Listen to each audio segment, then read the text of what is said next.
మనిషిని గంటల వ్యవధిలోనే అమాంతం తినేసే చేపలను కోడి వ్యర్థాలు వేసి మరీ పెంచుతున్నారు. న్యాయస్థానాలు నిషేధించినప్పటికీ అవినీతికి అలవాటు పడ్డ అధికారుల దన్నుతో ప్రమాదకరమైన చేపల పెంపకం యథేచ్ఛగా కొనసాగుతుంది. వాటికి మేతగా కోళ్ల వ్యర్థాలు, జంతు కళేబరాలు వేస్తూ చేపల సాగు చేస్తుంది cat fungus fish mafia. NTR జిల్లా విస్సన్నపేట మండలం చండ్రుపట్ట గ్రామంలో ఏకంగా 10 ఎకరాల్లో ప్రమాదకరమైన చేపల సాగుపై 6 టీవీ ప్రత్యేక కథనం. ఉమ్మడి కృష్ణా జిల్లాలో పడగ విప్పిన క్యాట్ ఫిష్ మాఫియా.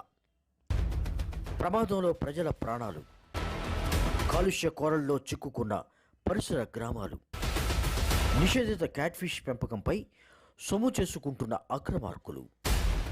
సోద్యం చూస్తున్న స్థానిక అధికారులు, పట్టించుకోని జిల్లా యంత్రాంగం. ఎన్టీఆర్ జిల్లాలో క్యాట్ ఫిష్ పెంపకంపై 6 టీవీ స్పెషల్ స్టోరీ.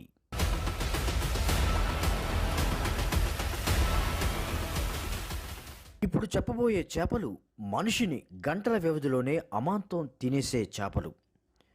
మామూలు చేపలు కాదు, ఇవి డెడ్లీ చేపలు అని కూడా చెప్పవచ్చు. విస్సన్నపేటలో ఫుడ్ పెట్టి మరీ పెంచుతున్న వైనం. పెంచేది మామూలు చేపలను కాదు, ప్రమాదకర డేంజరస్ ఫిష్. పైగా వాటికి మేత కూడా కోళ్ల వ్యర్థాలు, జంతు కళేబారాలు వేస్తూ చేపల సాగు చేస్తుంది ఫిష్ మాఫియా.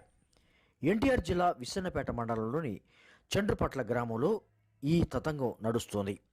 1 ఎకరం 2 ఎకరాలు కాదు, ఏకంగా 10 ఎకరాల్లో ఈ చేపల చెరువులు సాగవుతున్నాయి. పెంచేది మామూలు చేపలను కాదు, ప్రమాదకర డేంజరస్ ఫిష్. పైగా వాటికి మేత కోళ్ల వ్యర్థాలు, జంతు కళేబారాలు వేస్తూ చేపల సాగు చేస్తుంది ఫిష్ మాఫియా. ఎన్టీఆర్ జిల్లా విస్సన్నపేట మండలం చండ్రుపట్ల గ్రామంలో పెద్ద ఎత్తున క్యాట్ ఫిష్ సాగవుతుంది.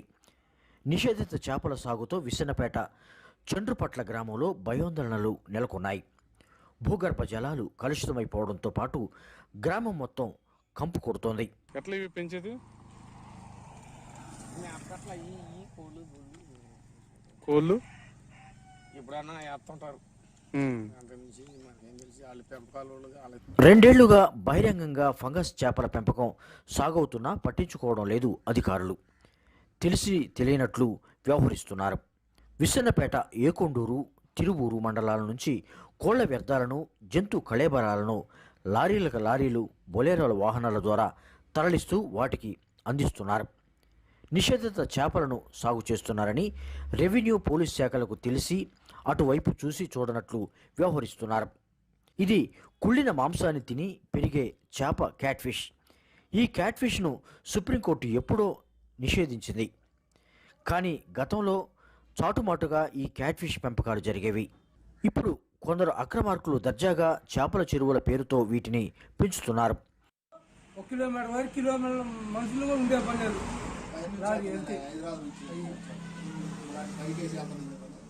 ఇక్కడ చేపలు ఎవరైనా తీసుకుంటారండి?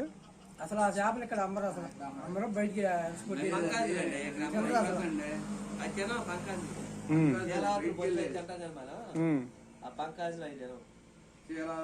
అసలు అమ్మరైన ఇక్కడ లోపల. కుళ్ళిన మాంసమే ప్రధాన ఆహారంగా పెరిగే ఈ క్యాట్ ఫిష్ ఇలా కుళ్ళిన మాంసం తిని కేవలం 6 నెలల్లోనే 20 కేజీల బరువు వరకు పెరుగుతుంది. ఈ క్యాట్ ఫిష్ను ఎందుకు డెడ్లీ ఫిష్ అంటారో ఇప్పుడు తెలుసుకుందాం. ఈ చేపలున్న కుంటలు లేదా చెరువుల్లో జంతువులు దిగితే వాటిని కూడా చంపి తినేస్తాయి. 2 రోజుల్లో పూర్తిగా తినేస్తాయి. అంతెందుకు, మనుషులు ఎవరైనా వీటికి చిక్కితే వాటిపై దాడి చేసి మొసలి కంటే వేగంగా వారిని తినేస్తాయి. ఈ చేపల పెంపకంతో పర్యావరణం పూర్తిగా దెబ్బతినడమే కాకుండా భూగర్భ జలాలు, వాతావరణం కలుషితమవుతుందని పర్యావరణవేత్తలు హెచ్చరిస్తున్నారు. చచ్చిపోయినట్లు వండుతున్నారు కదా, మీరు అని తీసుకున్నారా చేపలు? ఎక్కడ పోతా ఉంటాయి?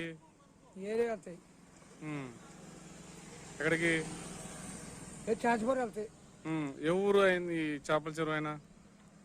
ఆయన మరి ఏరే కొడుకున్నాడు, మన ఏరే వాడు కాదు. అదే జరిగింది. మరి దుర్వాసన వస్తుంది కదా చెరువు అంతా బాగా? వస్తుంది, మరి మన ఏరే కాదుగా. మీరు ఏ ఊరు అడగట్లేదా? చూడండి మనం అదేలే. అంటే సెక్రటరీ గారు కానీ, విఆర్ఓ గారు కానీ, ఎంఆర్ఓ దృష్టికి ఊరిని అడిగారు. ఈ రోడ్ల ఇలాగే వాసన వస్తున్నా కూడా అలాగే ఉంటున్నాం. ఈ చేపలను తింటే తీవ్ర అనారోగ్య సమస్యలు వచ్చే అవకాశం ఉంది. క్యాట్ఫిష్లో ఉండే ఒమేగా ఫ్యాట్ 6 ఆమ్లాతో నరాల వ్యవస్థ దెబ్బతినటమే కాకుండా క్యాన్సర్ పుంపు పొంచి ఉంటుంది. ఇక దీన్ని తినేటప్పుడు ఈ క్యాట్ఫిష్ దవడ కింద ఉన్న ముళ్ళు తినేవారి ప్రాణాలు వెంటనే ప్రమాదంలో పడతాయి. అంత డేంజర్.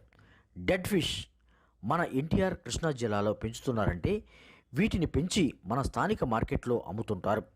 చేపల ప్రియులు తస్మాత్ జాగ్రత్త. ఇకనైనా అధికారులు దృష్టి సారించి ఫిష్ మాఫియా ఆగడాలను అరికట్టాలని ప్రజలు కోరుకుంటున్నారు.